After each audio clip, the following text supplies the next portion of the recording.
Bonjour à toutes et à tous, bienvenue sur les ondes de Corbeau News Centrafrique. Je suis Adèle Kanzoro et aujourd'hui, depuis le Studio D, nous allons aborder une alerte sans concession lancée à l'endroit du dictateur Faustin Archange Touadéra. Pour décrypter cela avec son habituelle perspicacité, je suis avec notre journaliste Arsène Feimonazoui. Bonjour Arsène. Bonjour Adèle, c'est un plaisir d'être là. Et effectivement, il y a des vérités qui dérangent, mais qu'il est absolument crucial de faire entendre. Laurent Gomina Pampali, un homme qui a connu les arcanes du pouvoir comme ancien ministre, député et professeur de philosophie, n'y est pas allé par quatre chemins. Dans un entretien diffusé sur DIRAFEM, il a directement interpellé l'empereur Faustin, Archange Touadéra. Son message est clair, il doit se séparer, et au plus vite, de cet entourage qui ne pense qu'à ses propres intérêts plutôt qu'à ceux du pays.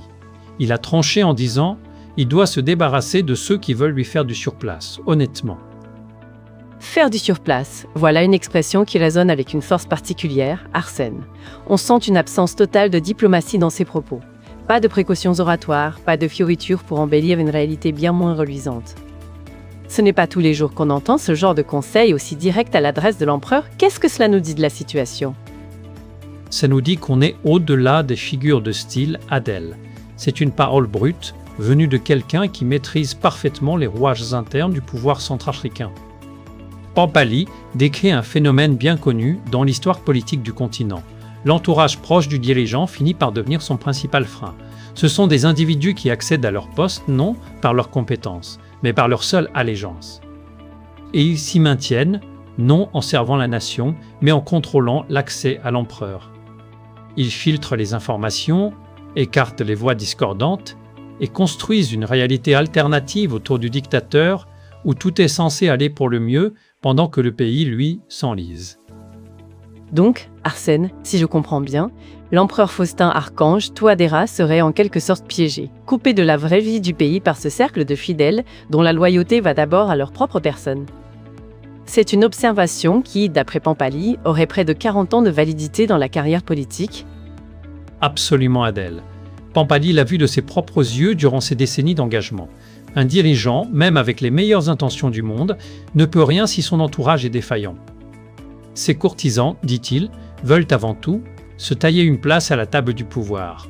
Pour cela, ils n'hésitent pas à discréditer quiconque pourrait leur faire de l'ombre. Le résultat est clair, le dictateur se retrouve cloîtré dans sa propre fonction, gouvernant une véritable fiction tandis que la réalité du pays lui échappe totalement. Une fiction ? Le mot est lâché. Et cette mise en garde de Laurent Gomina Pampali arrive à un moment clé, n'est-ce pas Arsène ? Alors que le dictateur entame de manière illégale un nouveau septennat avec des promesses qui se veulent ambitieuses, lutte contre la corruption, fin de l'impunité, promotion au mérite, ouverture à l'opposition. Comment tout cela peut-il se concrétiser si l'entourage de l'empereur est précisément celui qui a prospéré sous l'ancien système qu'il prétend vouloir réformer ? C'est la question qui tue, Adèle. Toutes ces ambitions louables exigent des collaborateurs qui y croient sincèrement et qui soient prêts à les mettre en œuvre. Mais si les personnes chargées de ces réformes sont celles-là même qui ont bénéficié du système à changer, alors la réforme ne verra jamais le jour. Elle sera minée de l'intérieur, lentement, par des moyens constants, sans que jamais personne n'en assume la responsabilité. C'est une forme d'autosabotage institutionnel. C'est tout à fait étonnant, Arsène. Le professeur de philosophie cite même Aristote en parlant de l'État comme un assemblage d'égaux. Mais il ajoute une vérité tirée de l'expérience, malheur à l'homme seul. Donc, l'empereur ne peut pas gouverner sans entourage. La question n'est donc pas la solitude ou les courtisans, mais bien le choix des bonnes personnes. Est-ce que ce tri pourra être fait selon Pampali ? Pour Pampali, c'est la condition sine qua non, Adèle. Il faut des collaborateurs dont la loyauté va au pays avant de servir leur propre carrière.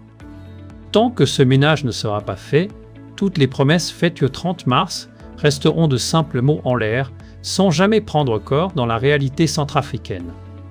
Le message est aussi clair qu'une sonnette d'alarme, sans un changement radical de son entourage, le mandat de l'empereur Faustin Archange Touadéra risque d'être perdu d'avance.